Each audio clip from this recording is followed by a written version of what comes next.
Ito yung mga alimasag namin na overstaying na siya sa ref. Hindi na nila pinapansin kaya gagawin ko na lang tong rellenong alimasag.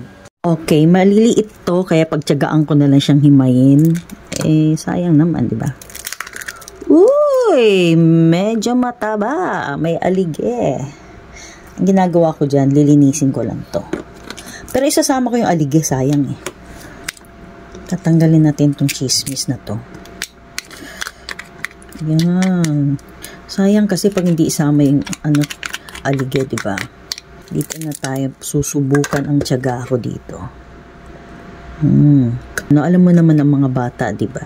Excited lang sila sa unang luto, pangalawang init. Pero pag inabot na ng mga 3-4 na init, syempre na yan sila, mananawa din. Umay ba? Ginagawa ko, i-level up ko. Yan. Walang sayang dapat kasi ganyan kakonti yan, malasa. Pati ito, yan ganunin lang yan diba? Lalabas ang niyan. Lamarn. Ito rin. Walang tapon dapat. Ayan boom. Yan. Yan. Yan. Dami eksena sa paligid. May pot-pot, may bare. Yan siya. Okay na tayo dyan. Sa tagal ng paghihimay ko, ganyan lang siya kakonti. O diba? Pero lots of alige. Tapos ganito paghugas lang yan, Tatanggalin mo lang itong mga chismis. Teka, wait, sayang sa tubig. Yan. Yan, Kasi baka makain mo yan, Matigas kaya to, diba? Ganito na siya, patutuyuin ko lang.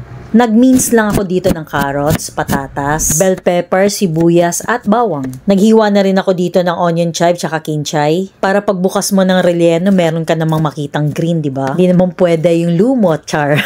Ang corny mo, Ems. Kaya ako naglagay ng kinchay, pampatanggal lang ng lansa. Ayan, napatuyo ko na yung shell. Like I said, 6 na piraso lang pwede lagyan. Charot.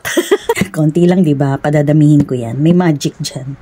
Okay, umiiral yung pagiging bugak ko. Hindi ko pala napindot yung video. Ang dami ko pang ganap niyan. Basta hinalo ko yung ibang rekado. Isang carrots, patatas, paminta, flour, 2 tablespoon, pang binder lang. Yung iba naglalagay ng singkamas, pang extender, pero ako hindi na. Tsaka hindi pa panahon ng singkamas ngayon nyo lang ng ganyan para mag-incorporate lang sila. Pampasarap, abracadabra. Nakikita nyo ba yung mga hibla-hibla ng crab? Ganon. Papalamanan ko na siya. Isiksik nyo. Yung iba hinahaluan ng giniling, tapos may green peas. Ako, okay na to sa akin. Titen! At dahil may natira pa, lalagyan ko na lang to ng giniling. Dadagdagan ko na lang ng rekado para maging tortang giniling na siya. Dagdagan ko pa ulit ng itlog. Ito. Hindi pa nakapag-refill ng flour. Paminta ulit. Yan na. Tapos asin na. Okay ka na. Ginisang bagyo beans. Yan.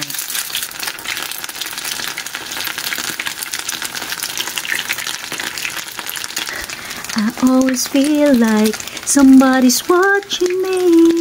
Sasakupin namin ang planeta nyo. Ay, nasunog siya. Nabisi ako sa pagliligpit. So, okay lang yan. Okay, lalagay ko na ang aking tortang giniling na may konting crab. Ang gusto ng mga anak ko to, yung parang pa-pizza siya. Hindi man kailang perfect ang pagkabilog nito.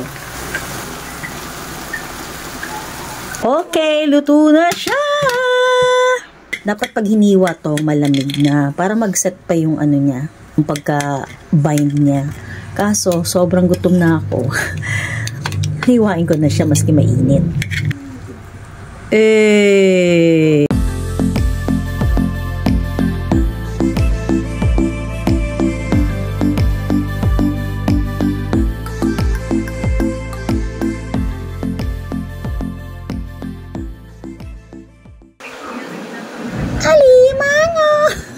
Yan na, kainan na.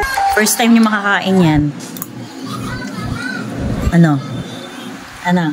Sarap. Sarap? O, di ba?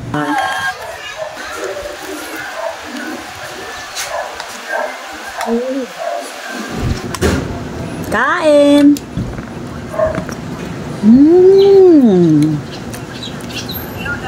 Ito yung ulam na binabalik ako sa pagkabata. Childhood memories ba?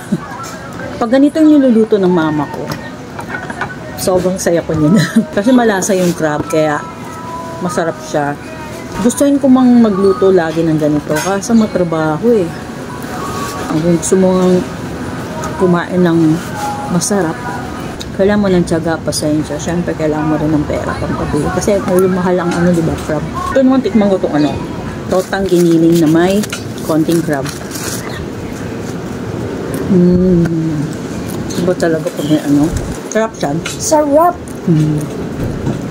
Gusto kasi nila ito. Sa Cebu kadalasan makakita ka ng mga ganito eh.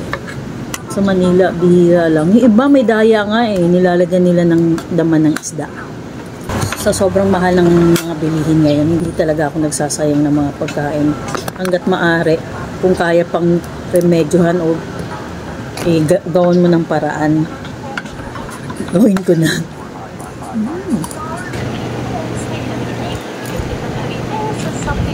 Sharap. Thank you for watching, guys. Bye!